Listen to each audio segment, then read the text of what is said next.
Hello, and welcome to Run and Scale Visual Analytics on AWS. When you joined today's webinar, you selected join either by phone call or your computer audio. If for any reason you would like to change your selection, you can do so by accessing your audio pane in your control panel. Also from the control panel, you will have the opportunity to submit questions to today's presenters by typing your questions into the questions panel. We will collect these and address them during the Q&A session at the end of today's presentation. If you're not able to get your question answered, we plan to respond to each of you personally through email. And this deck that we will present today will be available through SlideShare, along with the recording of the webinar 2 to 3 days after the conclusion of this presentation. So keep your eye out for that via the emails we'll send out. So without further ado, I'll introduce myself. My name is Rupert Morris, and I'm a partner solution architect for Amazon Web Services. And today I will be your host and moderator for this webinar. So let me just go through to the next slide. So in addition to my introductory presentation on how AWS enables analytics at scale, today you will also hear from Michele Tesari, sales consultant from Tableau, Eric Hannell, global Tableau server administrator for Shipstead, and we will be going through 3 presentations from each of us. As I said, mine will be around how AWS enables analytics at scale. Michele will be talking about integrated visual analytics for better, faster business insights. And Eric will be talking about how to drive success in a digital world with visual analytics. And then at the end of those presentations, we will have some time for Q&A, which will last 15 to 20 minutes.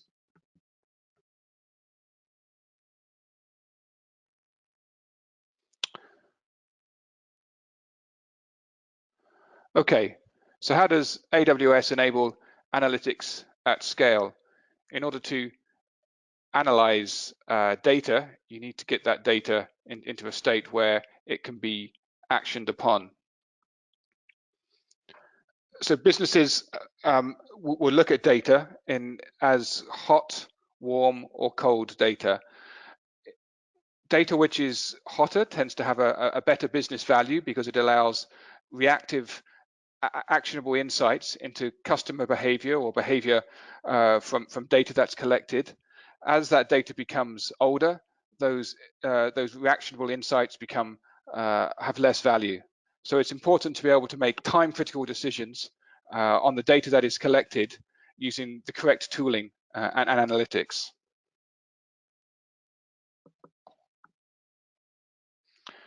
So one of the ways in which we can do this is to stream data. So streaming new data in seconds. We can look at ingesting video, data as it's generated from cameras, from webcams and these kind of things. We can also look to process data on the fly as it's created by user interaction or by applications. And then we can also respond in real time to alerts created via log events and these kind of things. So what are some of the most common use cases that I'm sure most of you will be familiar with when it comes to streaming data? So as we've already mentioned, streaming data from webcams, so the smart home, smart city, IoT type scenarios, so sensors from industrial devices that will generate a lot of data that can be aggregated and actioned upon. Log analytics, responding to events that are collected in logs. Also data which comes into data lakes, and obviously analyzing that data from IoT devices in the field. So in order to meet the demands of streaming data, AWS has a service called Amazon Kinesis.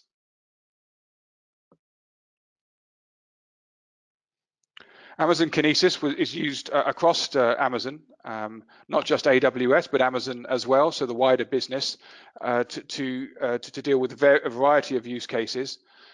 So responding to Amazon S3 events. So S3 is the simple storage service for object storage on AWS to respond to events that are collected in Amazon CloudWatch logs, another service from AWS, but also to help with user interaction on Amazon.com via the online store. And speaking of stores, we also use Amazon Kinesis Video to analyze video events in our Amazon Go stores, which is the new concept that we have for a physical store where you don't actually have to pay or queue when you purchase items from the physical store. So let's look at the four faces of Amazon Kinesis. We have Kinesis Video Streams, which makes it easy to securely stream video from connected devices to AWS for analytics, machine learning, and other processing. We have Kinesis Data Streams, which enables you to build custom real-time applications that process data streams using popular stream processing frameworks. Kinesis Data Firehose, it's an easy way to capture and transform and load data streams into AWS data stores for near real-time analytics with existing business intelligence tools. And finally, we have Kinesis Data Analytics. Amazon Kinesis Data Analytics is the easiest way to process data streams in real time with SQL without having to learn new programming languages or processing frameworks. So the next few slides will look at each of these services in a bit more detail with a use case, just to illustrate how you could use this in real life. So Amazon Kinesis Video Streaming. So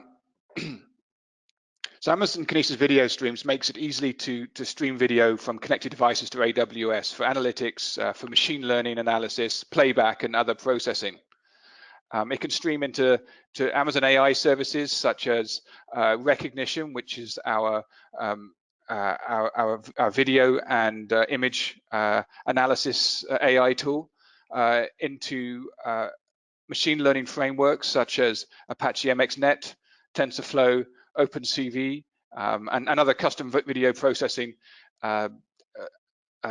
scenarios that you may have put together. It's a serverless service, so you don't have to manage the underlying architecture like all the Kinesis services. It's secure, durable, and searchable storage. So let's look at a use case for Amazon Kinesis video streaming. So in this scenario, we have a camera which is looking at car registration plates. These car registration plates, the video footage has been sent to Kinesis Video Streams, and then this has been processed by Amazon AI services. So in this instance, it could be something like Recognition Video, which could then look for certain registration plates, and according to whether that registration plate is currently being searched for by, in this instance, law enforcement officials, then it can trigger an alert, and the law enforcement officials can be alerted in real time and send out a notice to those who are in the field.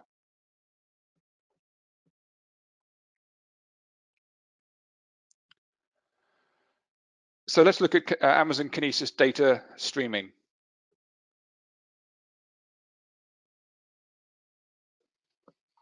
So this is a way to collect, process, and analyze data streams in real times. It's a massively scalable and durable real-time streaming service. It can continuously capture gigabytes of data per second from hundreds of thousands of sources, such as website click streams, database event streams, financial transactions, and social media feeds. The data collected is available in milliseconds to enable real-time analytics, such as real-time dashboards, real-time anomaly detection, dynamic pricing, and more. So if we can look at this example here, you have data streams being collected and collated by Kinesis data streams. These can then be sent to Elastic MapReduce, which is our serverless managed Hadoop service on AWS, and then it can be processed by a Spark pipeline and then ingested by Amazon SageMaker, which is our serverless machine learning model training and deployment and end-to-end solution. It can also go to custom code on Elastic Compute Cloud, EC2, which is our EC2 instances, or it can be processed via AWS Lambda, which is the event-driven code, serverless event-driven code service, which can react to events as they come in. We can also use Kinesis data streams to go to Kinesis data analytics, where it will aggregate and filter and enrich that data. And then again, it will be passed to Kinesis data firehose, which will enable that data to go to various data stores within AWS. So in this case, Amazon S3, Amazon Redshift, which is our data warehouse service, Amazon Elasticsearch, which is our Elasticsearch service, and to third-party tools such as Splunk.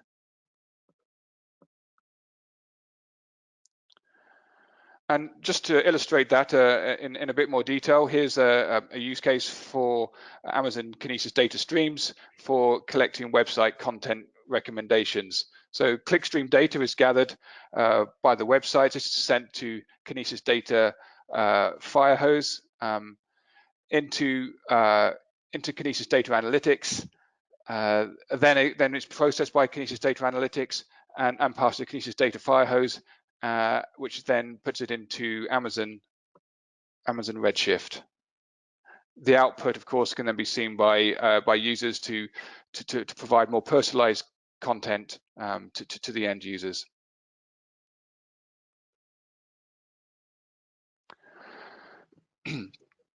So let's look at use case 3, which is for real-time analytics, how you can analyze streaming social media data as it comes in. So the input here is streaming social media data from various sources. This is then inputted into Kinesis data streams. This will be analyzed by Kinesis data analytics, and then using AWS Lambda to react to certain events and process a certain code. This will then transfer that data as those events come in to Amazon DynamoDB, which is a NoSQL service on AWS. And then the output can be seen by marketing teams, and they can monitor social media trends as they emerge and respond quickly to them. The final use case is an IoT stream processing use case. So here we have, in this instance, tractors out in the field. Kinesis data streams is constantly monitoring the data that's being produced by the sensors on these tractors. If one of these if an event is triggered, say such as a faulty part on the tractor, then Lambda will react to that event, which has been collected by Kinesis data streams, and then send a message to the parts replacement function, and a new part can be sent out. And this can all be done in real time. Okay, well, that's the end of the Kinesis. I will now pass you over to Michele Tessari for his insights into business insights. Thank you, Rupert. Hi, everybody. My name is Michele. I work as a sales consultant at Tableau. If you're not familiar with Tableau, Tableau is the market leader in data visualization and self-service BI software. So today I would like to give you an overview on how Tableau and AWS can work well together. So when it comes to designing solutions that use Tableau and AWS in conjunction, it basically can be split into two different areas that are doing analytics on data that's on AWS, or using AWS as the infrastructure for the Tableau platform. So thanks to Tableau's integration with Amazon's analytics platform, Tableau has become the natural choice of tool for analyzing the data stored in Amazon's data sources. Now, what do we know about running analytics on Amazon, about these data sources? Well, if you're familiar with Tableau, you probably know this interface. If you're not, this is the first thing that you see when you open Tableau. So the first thing that you'll have to do is to connect to your data. And Tableau offers more than 50 different connectors to different data sources. When it comes to Amazon, we can see Tableau developed native connectors for Athena to analyze and explore data that resides in S3, which is, by the way, the most popular data lake store today. Aurora, relational database built for the cloud in Amazon RDS. EMR, that is Elastic MapReduce. Amazon's Hadoop-based service for big data processing and analysis. And of course, Amazon Redshift, which probably doesn't need any introduction. And especially when talking of Amazon Redshift, we run this analysis on Tableau Online, and we found that actually Amazon Redshift is the most commonly used data source in Tableau Online. Tableau Online, if you're not familiar with Tableau Online, is our SaaS offering, is Tableau's SaaS offering. Basically is your analytics platform fully hosted in the cloud. It's basically the fastest way to get up and running with a complete business intelligence platform without the need to install, to maintain any infrastructure. We take care of the infrastructure. We just share and create analysis. So Tableau Online is in the cloud. Of course, Amazon Redshift is in the cloud as well on AWS. And you can connect in real time from Tableau Online to Amazon Redshift and to other data sources as well. So basically, you can see from this analysis that Tableau Online customers love Amazon Redshift. And there's a reason why Tableau's customers love Amazon Redshift, because it's an integration that's proved and just works.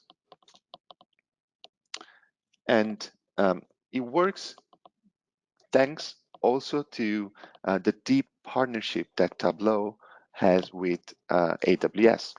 Basically, Tableau and AWS work together to create a native Tableau connector for Redshift since version 7.0. That is about beginning of 2012. Now Tableau is in version 2018.2, so there's a lot of versions in between, but we started working with Redshift very, very early. And such a connector, of course, has been improved in each version since then. For instance, when support for Spectrum was introduced September last year, and other connectors have been introduced. You've seen some like EMR, Aurora, and Athena. So these technologies, Tableau and AWS, simply work well together. And many customers are successfully using AWS and Tableau as their enterprise data platform. Now, of course, if you're interested in knowing more on how to use Tableau and Redshift together, there is an extensive section of documentation available online and many resources that you can access for free. So these are just some of them. Now, as I mentioned, there are two areas. Tableau doesn't just connect to AWS, it can also be deployed on AWS. So basically, we've seen Tableau Online, which really doesn't need to be deployed, is offered as a service and does not require any installation. Or you can opt for Tableau Server, which is the on-premise version of Tableau Online, and which can easily be deployed on AWS. And by the way, internally, Tableau Online runs on AWS too. But why should you choose to deploy Tableau Server on AWS? These are just some of the reasons why. AWS is flexible. It supports the broadest selection of operating systems programming languages, frameworks, tools, database, and devices. So AWS easily integrates with your existing IT environment with hybrid cloud solutions that give you more IT options, less complexity and cost, and full control over your data and assets. It's scalable. So AWS's pay-as-you-go services can quickly scale up or down to match demand of analysis and self-service analytics, and you only pay for what you use. It's trusted. Of course, AWS is backed by Amazon's industry-leading commitment to protection and privacy of your data. It's managed.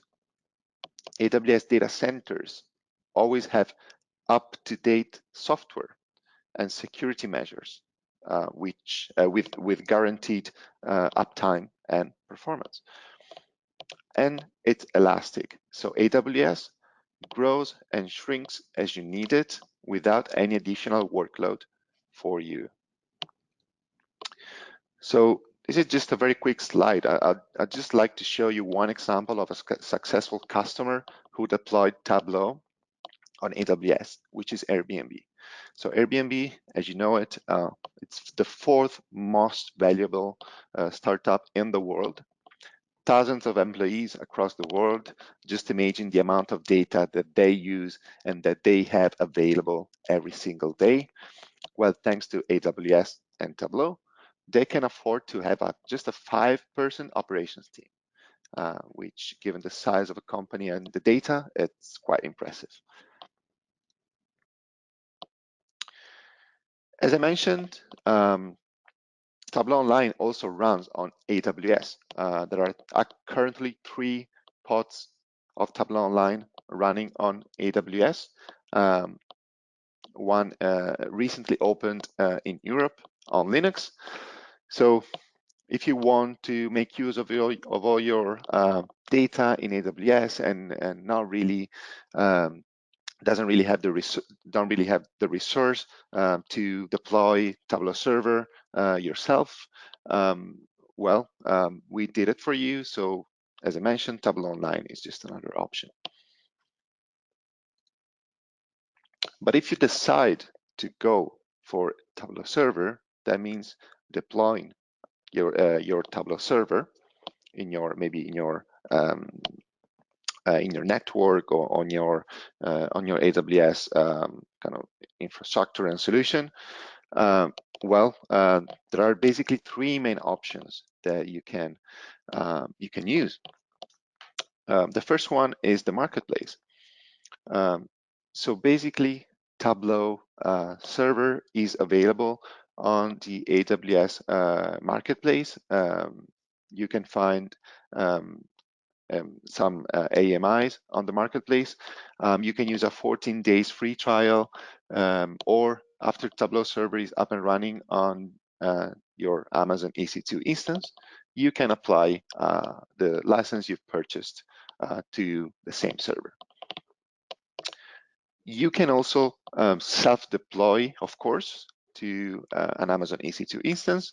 So, of course, if you already have an EC2 instance, or if you're familiar with AWS and you know how to launch your custom EC2 instance, this option gives you the most flexibility and options to customize Tableau server to your specific environment. The third option, which I personally recommend, is Tableau server on AWS Quick Start. So Quick Start installs Tableau server on a standalone Amazon EC2 instance or on a cluster of standalone Amazon EC2 instances using AWS CloudFormation templates. And you'll see with Eric how Shipstead used them as well. CloudFormation allows you to go live quickly, basically, and to limit your overall cost, and also to reproduce your environment very easily for testing, development, or upgrading your Tableau server version as well. So this is just, I would like to give you an idea that, of course, each one of these options has its own use case. We recommend the marketplace option mainly for POC testing evaluations. The other two, the self-deployment and the quick start, can easily be deployed for production. So if you're familiar, if you have the resources, go for the self-deployment. It's the most customizable option. Quick start, it's a very good option that can be used for production, but also leverage CloudFormation for a quick deployment.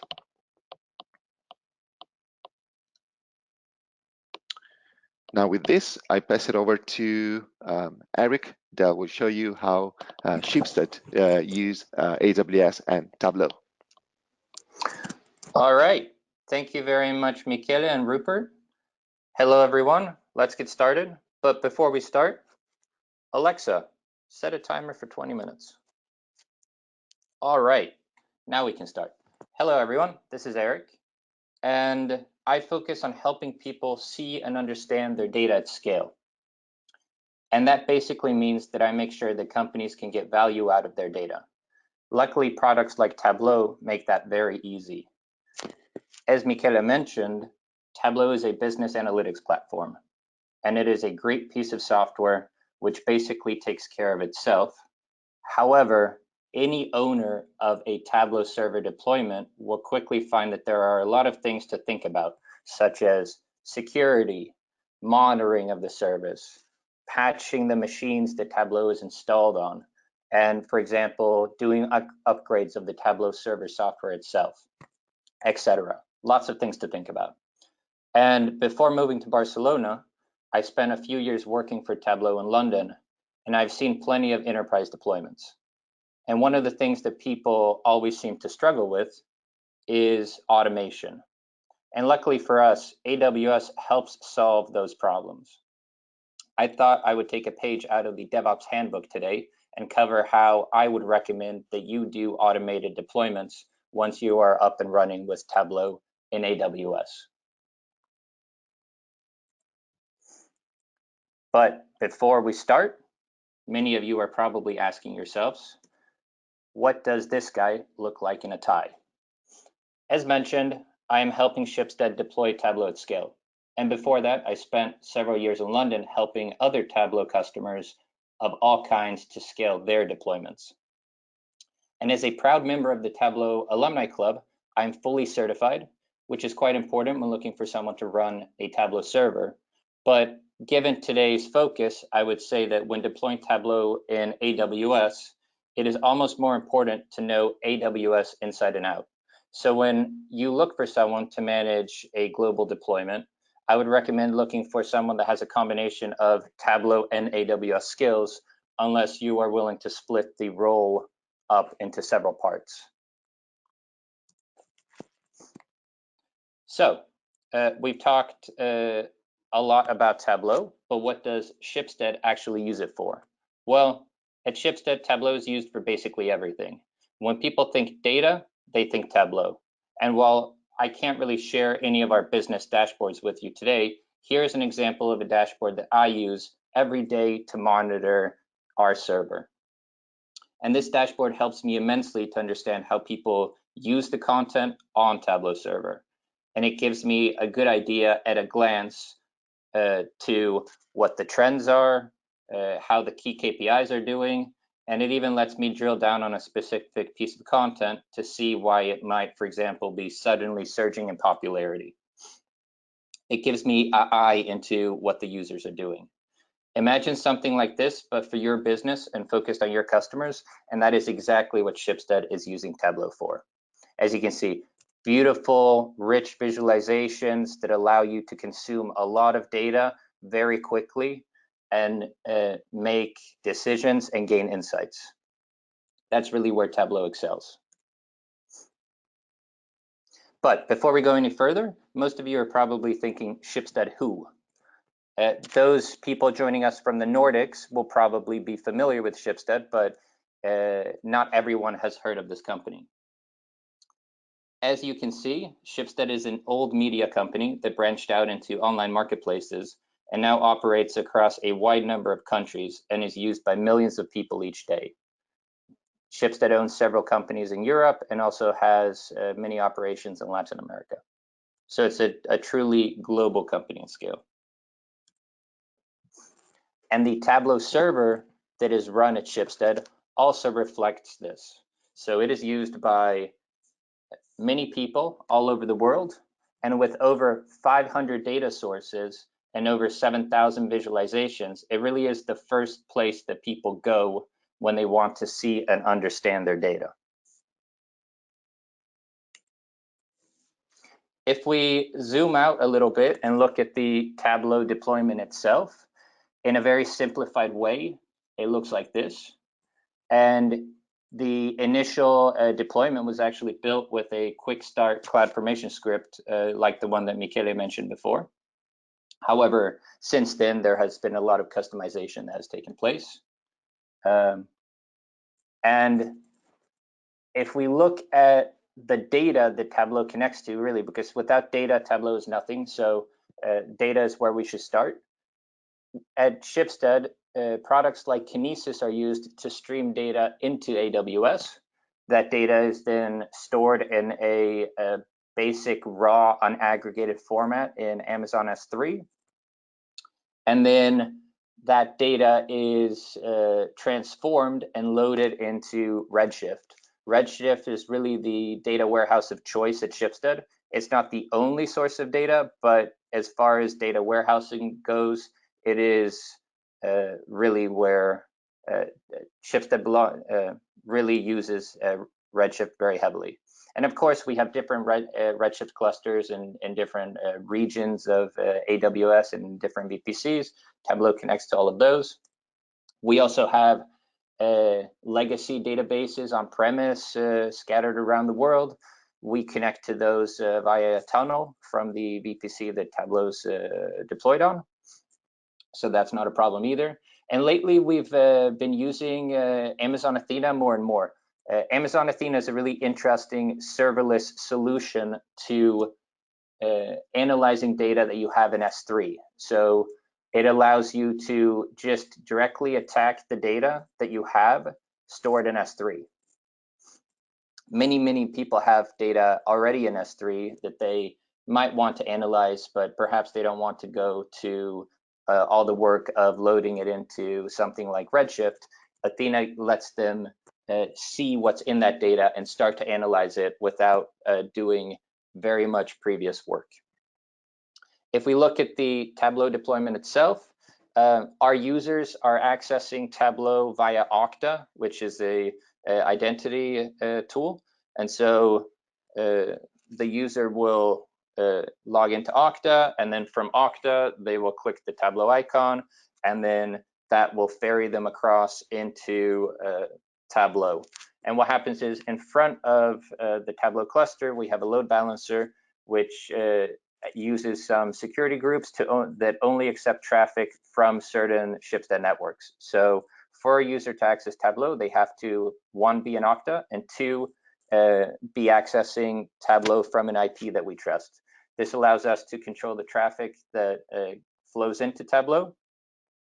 And it allows us to avoid a very common problem, which I see a lot of people making, which is just making Tableau server accessible to anybody in the world and hoping that bad people won't get in.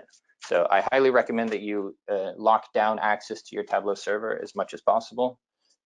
Using something like a load balancer that sits in front of the cluster is not a bad way of doing that. So the Tableau deployment itself is a 2-cluster deployment. We have one machine that's basically dedicated to visualizations and serving people up beautiful dashboards of their data. And then we have a second machine that is used in the case where we have slow data sources. So many of our legacy databases can't handle real-time queries from Tableau. And what we do is we take snapshots of the data in those legacy databases and we store it in a Tableau optimized format. So there's a node in the cluster that is dedicated to only doing that, meaning that when a a user wants to see a visualization based on the data from that legacy database, Tableau doesn't need to do the round trip to the database and come back. It can just query the data it's already loaded previously from that database. By the way, if you're running Amazon Redshift and Tableau, do yourself a favor and check out that white paper that Michele mentioned before. You can thank me later. It is a very, very useful white paper for scaling Tableau and Redshift. It's very hard to measure the impact that a tool like Tableau can have on a business. Many people would say that without data, your business is nothing. So some people would say that it has infinite value, but I think it's always important to try to measure the impact that your tools have. Gives you a good idea of how valuable they are to the business. So here are some nice things that people have said about the Tableau deployment. Some of these are easy to measure, some of them are harder to measure, but it's, I would say, primarily think about the value of your tools and talk to your users, and you might be amazed at the value that they see in your tools versus what you think they might be getting out of them. So whenever possible, I always collect these sort of success stories. But I would say in general, Tableau has had a very big impact at Shipstead, and mostly it's been sort of a cultural transformation, right? When people think data, they think Tableau, and vice versa. And it's empowering people to make decisions with their data.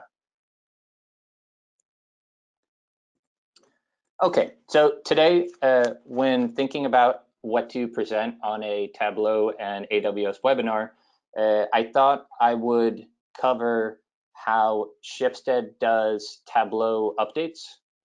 Tableau Update Day is a very exciting but somewhat nerve-wracking day in any Tableau server admin's life, because Tableau's dedicated itself to releasing a new version every quarter, which means about every 3 months you have a update. And unfortunately, what many people do is they do the update in production. So they might test the update on some sort of a pre-production cluster, and if that works, then they'll just run it in production and hope everything works really well. But I'm half Swedish, so the paranoid Swede in me does not like to do things that way. So at Shipstead, what we do is something called blue-green deployment. I think in Netflix it's called red-black deployment. Basically, the idea is that you don't run a software change or an update on a current deployment. You bring up an entirely new deployment, confirm that it works the way you want it to, and then you just redirect traffic to that new deployment, and then you just shut down the old one. So we'll go through what the playbook looks like for this, but just keep in mind that what we're trying to gain by doing this is, one, having zero downtime when doing an update, and two, doing an update in a secure manner where if something goes wrong, you're not putting your entire production cluster at risk. So if we look at that diagram that we had before and we simplify it just down to the key Tableau components, this is what the deployment looks like before we run the upgrade, where you have a two-node cluster with the load balancer sitting in front of it. And what we do is we use CloudFormation to create an identical copy of that cluster. And the only difference is going to be that the new cluster is running the new version of the software. So 2018.2, for example, is the latest version of Tableau software. And the old version might be running 2018.1. But the instance types are the same.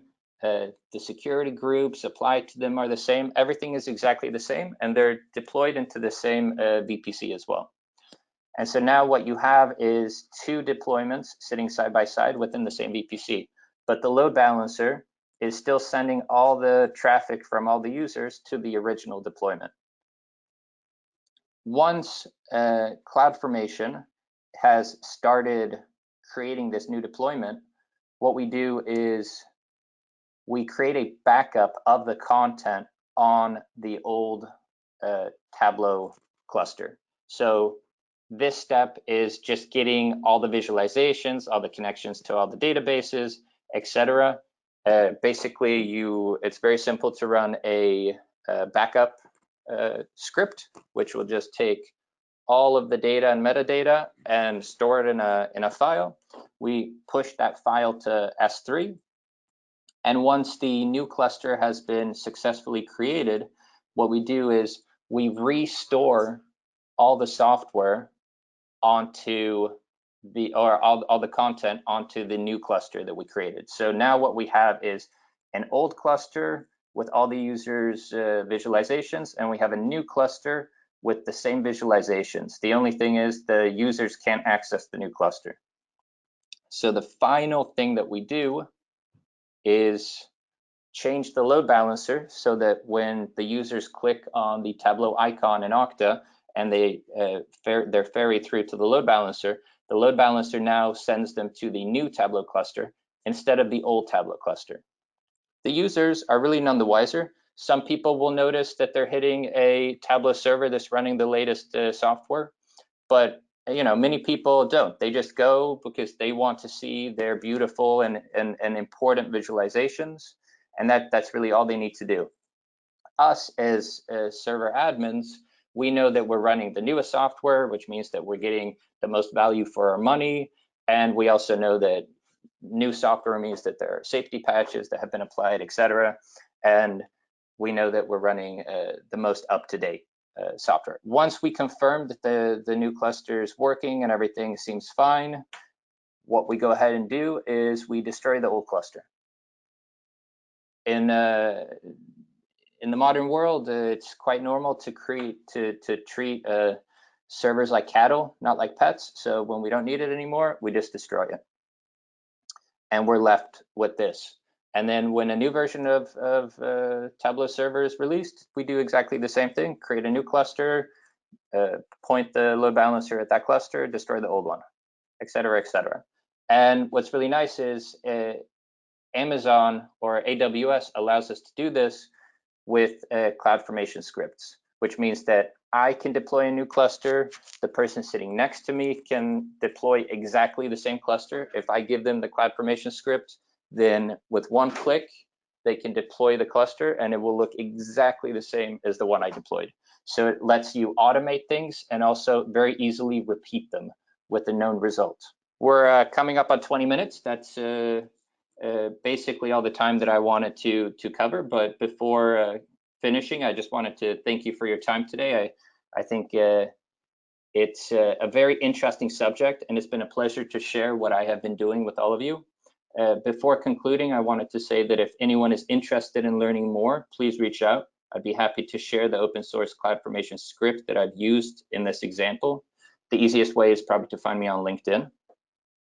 And again, thank you for your time. And if you haven't already done so, please give AWS and Tableau a go. These are the links that I'd start at. And with that, I'll hand it back to you, Rupert. Okay, thanks, Eric. And that's a great example of how to use CloudFormation and blue-green deployment. It's really, really interesting to see. And also a great use of Alexa as well to keep time. And thanks, Michele, for your session too. So now we'll open up the forum for Q&A. So as a reminder, you'll be able to submit any written questions through the questions panel. And if we can't answer your questions today, we will follow up with everybody individually via email. So I see there's been a few questions already while the webinar's been going on. So some questions around, will this presentation be available later on? Well, yes, it will be. I'm not entirely sure the guy who asked that if he's still here, because he said he couldn't make the entire presentations, but we will be sending out the links to the SlideShare presentation where you can access all that information and the recording as well. I also see that someone has asked if the white paper links can be included as well. So Eric, are those white paper links, the one that you mentioned in your presentation, available? Yes, I'm sure Michele can probably make that link available for everyone. Okay, great. So I'll start going down through the questions. We've had a few here in the question panel. A couple of questions here. One from Aidan, and there's another one as well around from Arnaud, which is around the hardware specifications of the primary and worker nodes that you gave in your example, Eric. So one of the asks is, do you think M4 instances are enough for the needs? And the other one was, what are those hardware specifications for the primary and worker nodes? So I'll hand that over to you, Eric, see if you've got anything to say about that. Sure. I recommend people don't go lower than an M4 instance. M4 4x large is probably a pretty good place to start, and then you would go up from there. So you're looking at minimum 16 vCPUs. You want to be running in the range of about 80 gigs of RAM as well. Each deployment is its own little universe, so you have to size according to your needs, but I wouldn't go any lower than that. Okay. And also, Tableau has several more white papers available on sizing in AWS as well. And I guess it's important to note as well that, if you find that your instance size is not fit for purpose, it's either too big or too small, then you can just move to a different size fairly seamlessly, especially if you're using things like AMIs, Amazon Machine Images, and CloudFormation scripts. You can just alter them there. So it's not as though you're locked into an instance size and you can't change according to demand. Okay, I've got a question here from Dimitro. And he asks, what happens if a user adds some visualization or some metadata and it is added after the backup you made before the switch? In this scenario, will the new users won't be able to see the new data added? So I think it's basically asking about whether some new data has been added before the backup and then you do the switch. So how do you best manage that switch over from the two different environments? I think that's a question to you, Eric. Yeah, excellent question. So I didn't focus on that. It's true that there is a short window of time during which you cannot write new data to the old cluster, because once you run the backup, any new data run after creating the backup won't be restored to the new version. However, in any normal Tableau deployment, you have probably 95% of people consuming content and perhaps 5% of people actually creating content.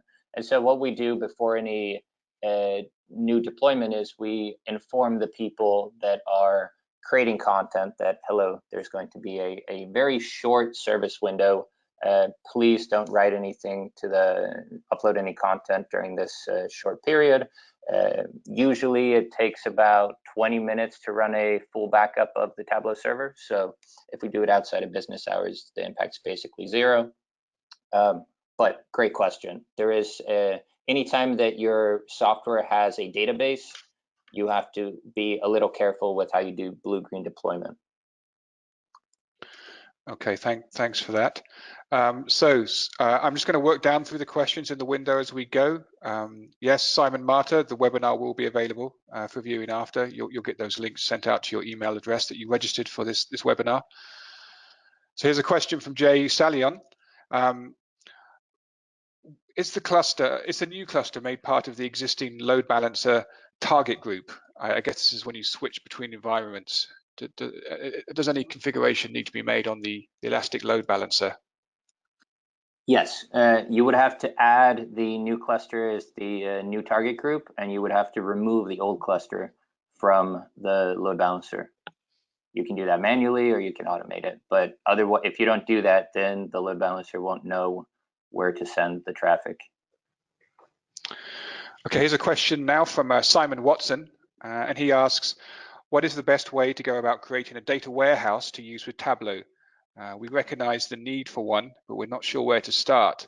Well, I think Michele talked about data warehouse usage, didn't he, in your presentation? So Redshift was a clear favorite, and that's very easy to set up from an AWS perspective.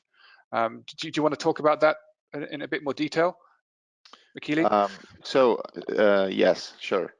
So Tableau doesn't really prefer one data warehouse or the other. It's completely agnostic to where the data resides. Of course, Amazon Redshift, it's a great solution. It's the most common one with Tableau, and also the white paper that I mentioned, that Eric mentioned, gives you some guidance around sizing and best practices when it comes to fine-tuning your Redshift deployment. But of course, that's like where your data resides, it's your choice. Tableau has an amazing connectivity to literally thousands of different data sources, so it's not really on Tableau. But I really recommend a white paper if you're going to use Redshift. There are some configuration that works best with the type of workload that Tableau has on your data. Okay, well, thanks for that. So I noticed there's another question from Simon here, but because we have a large volume of questions, I'm going to have to cycle down through the other askers, questioners, and then we'll get back to you, Simon, and the same for yourself, Jay Salian. So we only one question per person at this time, in the interest of time, but we will get back to the questions that haven't been answered in person. So let's go to Marcin. He asks, can we use CloudFormation to clone servers that are members of Active Directory? Well, I can take that, and so the answer is yes. So you can use CloudFormation to model your entire environment on AWS and all the services within. You can combine it with things like OpsWorks or other deployment tools like that for application deployment. You can even use CloudFormation to if you're talking about AWS deployed Active Directory, you can even use it to create templates for your AWS deployed Active Directory environment. Okay, so yes, the slides will be available, Rakesh. So let's go to James Ramirez. Do you have a similar technique for pushing dashboards and views or controlling versioning of them? So who wants to answer that?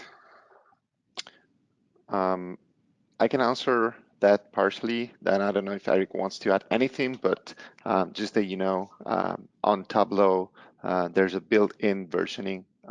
So if you have a view or a dashboard that somebody else by accident overrides or maybe changes something and I don't know, it just breaks it, you always have the option of restoring any previous version directly from the browser, so you don't even need to have the old version on your laptop. You don't have to republish it. You have all previous versions in the browser, and you can simply view them and restore them with a couple of clicks. So that there's a built-in mechanism in Tableau. Okay, thanks for that. As I say, I'm just going to scroll down and look at some of the other people who asked questions here. It's good to see that Jay Salian did actually stay back for the entire demo, the entire webinar. It was interesting. Thanks for that feedback. So here's a question from Faisal Sayed. How do you deal with shifting changes in database schema and ensure nothing breaks as changes progress? To take that one. Okay, I can answer from a Tableau perspective. Essentially, you have two types of connectivity from Tableau. It can either be in real time or it can be through extraction of data from your database into Tableau's data engine, which is optimized for, again, this type of workload. So if you're connecting in real time to some tables, some joins, some views in your database, and the schema suddenly changes, well, if the field names change, then potentially your views and dashboard will break, because Tableau is attempting to read in real time from your data source. If it's just a matter of adding new fields, then nothing will break. You will simply see additional fields when editing or creating new dashboards. On the other hand, when you are working with extracts in Tableau, then you completely isolate the analytical workload from the, let's say, the data transfer between your extract and the database. So if you're working with an extract and editing a dashboard, creating a new dashboard, new views, and something suddenly changes in the database, or even if the database becomes unavailable, then nothing absolutely will break in Tableau, because you're working in your kind of isolation tier in your business intelligence platform. Now, in that case, the issue would be when refreshing the extract. When refreshing the extract, you might have problems if the field name changes or if the database is unavailable, but you will not lose your current version of the extract. So you won't have any loss of data potentially. I hope this answers your question. Well, thanks for that, Michele. Let's go to the next question. This one is for Eric, it seems. So the node on your Tableau cluster for data loading, this is from Darren Kerfoot, by the way. How does the spec compare to the nodes for displaying for visualizations? Great question. In this case, they're exactly the same. It's two M44X large machines. The way that Tableau licensing works is you license per core. So depending on the license type, the more cores you license, the more flexibility you have. Currently, we're running 8 cores on each machine. So 2 M44X large machines. Okay, thanks for that, Eric. And I have a question here from Tat, and forgive me for not pronouncing your name correctly, Than Nguyen. How can Tableau connect to, can Tableau connect to Parquets as well, or Parquet even as well? Yeah, so Tableau has a native connector to Amazon Athena. So the way you would connect to Parquet files is through Amazon Athena. So I'm just assuming those files are in S3. So that's how you would go about connecting to those files. Okay, thanks for that. I would add that we're doing that at Shipstead with great success. So definitely something that's highly recommended. Okay, great. So we have another question here from David Yaff. Does the ELB architecture with Tableau require a license upgrade, or is it available to use within the simple license? So I'm not 100% sure that I follow the question, but I can, I'll point out that the only thing that requires a Tableau license in that architectural diagram that I showed are the actual 2 EC2 machines. Everything else is just AWS magic. So we're using a classic elastic load balancer from Amazon to route all the traffic from the end users through to the Tableau server. I guess the question, require. The question may be, the question may be around, do you need a different license for AWS for cloud deployments than perhaps you use for your on-premise deployments? Because we do see that sometimes that there is a difference between the licensing in cloud than it is on-premise. Can we okay. use? Yeah. No, the quick answer is no. It's a bring your own license model. Michele can probably explain it in greater detail, but you exactly. bring your key. Exactly. So there's a difference. I mentioned Tableau Online. That's a complete different solution that Tableau offer. You don't have to have a license key. You don't have to install it. So that's purely software as a service at its pure, at its best definition. Of course, Tableau server, as Eric mentioned, makes no difference whether you deployed it on AWS or you deployed it in your private cloud or on your private infrastructure. It's just the same license key and the same licensing model. Okay. And of course, if you use the AMIs as well, then that means you don't need to worry too much about licensing because that's baked in, I suppose. So here's a question from Jake Kerr. My company is looking to deploy Tableau server onto AWS and make it accessible from the web. Are there any other services used to secure this web access? And he states, I notice I can't route to https tableau.shipstead.io /site in the example. Are you blocking by IP address using AWS WAF maybe too? Well, the first thing I would say is it's always a good idea to deploy WAF on any internet-facing environments. But any of you guys got any comments on that question? I'll just jump in really quickly. WAF is a great idea, of course. Also, what we do is we lock it down to, in order for you to access Tableau, you have to be in Okta. So that's your identity has to be established via that service. And then second, we have security groups running on the load balancer, which only accept traffic from a list of known Shipstead networks and our VPN. So I highly recommend that you lock down access to your server to only IP ranges that you control. Otherwise, you're asking for trouble. Okay, great. So this is going to be the last question, and we'll endeavour to get back to all the questions that have been answered so far. And thanks a lot for these questions. It's great to have this input and this collaborative feedback on the presentation. So the last question is it possible to achieve auto scalability on AWS, meaning scaling out of the Tableau cores based on traffic load? So is it something that you recommend then to scale out those Tableau EC2 instances?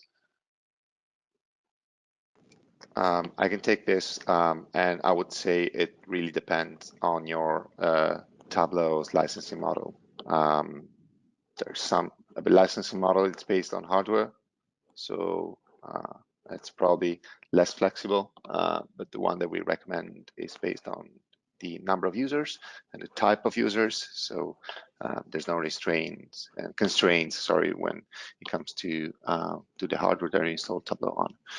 So depends on your licensing model, I would say. Okay, great. Well, thanks for that. So sorry for those we haven't got around to answering your questions, but thanks for all the input. As I've said, we will try and get back to you individually to answer all these questions in due course. You'll also be sent out all the details of the webinar links and audio as well to your registered email. So finally, I'd just like to remind you, if you could fill out the satisfaction survey after this webinar has closed. It's great to get your feedback to see what we could improve upon. And thank you very much for your time today in attending this webinar. And if you're attending from the US, I hope it's not too early in the morning for you. Okay, well, that's thanks from me. And do you guys want to say thanks as well before we? Of course, just because I have to, right? Yeah, thanks everybody for joining us. I hope it's been useful. Yeah, thanks everyone. Thanks Michele and Rupert. See you next time. Yeah, Cheers, see you. Thanks Rupert, Eric.